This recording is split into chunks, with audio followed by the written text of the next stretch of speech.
बिहार में भ्रष्टाचारी चूहे पालने वालों की सरकार है। रोहिणी के निशाने पर सीएम नीतीश और बीजेपी। दीघा दीदारगंज पुल के उद्घाटन के बाद उसमें दरार आने को लेकर सियासत शुरू हो गई है। लालू प्रसाद की बेटी रोहिणी आचार्य ने सरकार पर भ्रष्टाचारियों को संरक्षण देने का आरोप लगाया है। रोहिणी नेक्स्ट पर एक पुल का वीडियो शेयर करते हुए लिखा, संरचनाओं में दरार है, भ्रष्टाचार की खुराक पर पल रहे चूहों की भरमार है, क्योंकि बिहार में भ्रष्टाचारी चूहे पालने वालों की सरकार है। अभी 5 दिन और दिल्ली एम्स में भर्ती रहेंगे Lalu Yadav. RJD supremo Lalu Prasad Yadav Delhi AIIMS में पिछले 10 दिनों से भर्ती हैं, जहां उनका इलाज चल रहा है। हाल ही में उनके कंधे की सर्जरी हुई है। सर्जरी के बाद लालू यादव के घाव की रोज पट्टी हो रही है, इसी कारण उन्हें अभी डॉक्टर से अस्पताल से छुट्टी नहीं दी है। अभी 4-5 दिन और लालू यादव को अस्पताल में ही रहना पड़ेगा।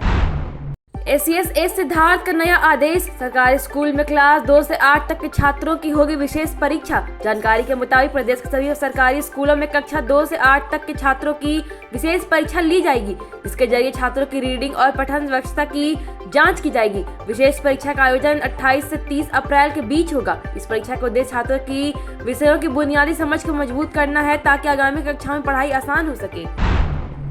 आरजेडी के एक और विधायक पर दर्ज हुआ एफआईआर। सरकारी काम में बाधा डालने का आरोप। जानकारी के मुताबिक राज्य के कल्याणपुर विधायक व राजद जिलाध्यक्ष मनोज यादव और उनके समर्थकों के खिलाफ कोटवा थाना में प्राथमिकी दर्ज कराई गई है। डीएम के निर्देश पर कोटवा थाना क्षेत्र में दीपू स्थित राष्ट्रीय राजमार्ग संख्या 27 पर बने अवैध कट को बंद कराने पर नाराज राजद विधायक ने स्थायी बैरिकेडिंग को अपने समर्थकों के साथ उखाड़ दिया। बिहार में आंधी पानी मचाएगी तबाही। बिहार के मौसम ने एक बार फिर करवट ली है। मौसम विभाग ने राज्य के 18 जिलों में तेज आंधी, बारिश और आकाशीय बिजली को लेकर अलर्ट जारी किया है। मौसम विभाग ने अगले 24 घंटे लोगों को सतर्क रहने की सलाह दी है। मंत्री नित्यानंद राय के निशाने पर कौन? केंद्रीय गृह राज्य मंत्री नित्यानंद राय ने कहा कि कानू हलवाई समाज को भाजपा ही सम्मान देती है।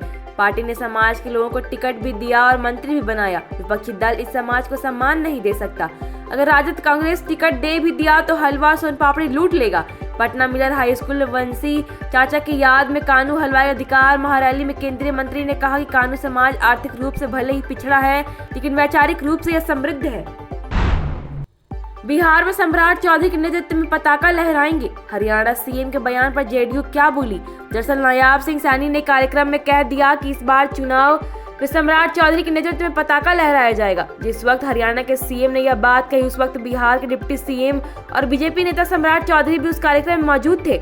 अब जेडीयू ने इस पर अपनी प्रतिक्रिया दी है। नीरज कुमार ने कहा कि जिनका नाम लेकर सैनी जी यह बात कह रहे हैं कि वह खुद पहले स्पष्ट कर चुके हैं कि इस बार बिहार चुनावी सरकार के नेतृत्व में लड़ा जाएगा, तो फिर इसका क्या मतलब? शुरू होगा झामुमो का 2 दिवसीय महाधिवेशन। पारित होंगे कई राजनीतिक प्रस्ताव। सत्तारूढ़ झामुमो का 2 दिवसीय महाधिवेशन रांची में शुरू हो रहा है, जिसमें कई राजनीतिक प्रस्ताव पारित किए जाएंगे। हेमंत सोरेन सरकार की योजनाओं और 1932 से खतियान नीति पर जोर रहेगा। महाधिवेशन में कई नई केंद्रीय कमेटी का गठन होगा। पार्टी बिहार समेत अन्य राज्यों में चुनाव में भागीदारी पर भी विचार कर सकती है। रांची के चौक चौराहों पर महाधिवेशन के पोस्टर और होर्डिंग नजर आ रहे हैं। मुख्य चुनाव आयुक्त ने की झारखंड के बीएलओ दीदियों की तारीफ। झारखंड के बीएलओ खासकर रांची के दुर्गम इलाकों में काम करने वाली अब राष्ट्रीय स्तर पर अन्य राज्यों की बीएलओ को प्रशिक्षित करेंगी। मुख्य चुनाव आयुक्त ज्ञानेश कुमार ने उनके उत्कृष्ट कार्य को देखते हुए यह घोषणा की। ये बीएलओ अन्य राज्यों के लिए प्रेरणा का स्रोत बनेंगे और उन्हें मतदाता सूची प्रबंधन और मतदान प्रतिशत बढ़ाने के तरीकों के बारे में बताएंगी।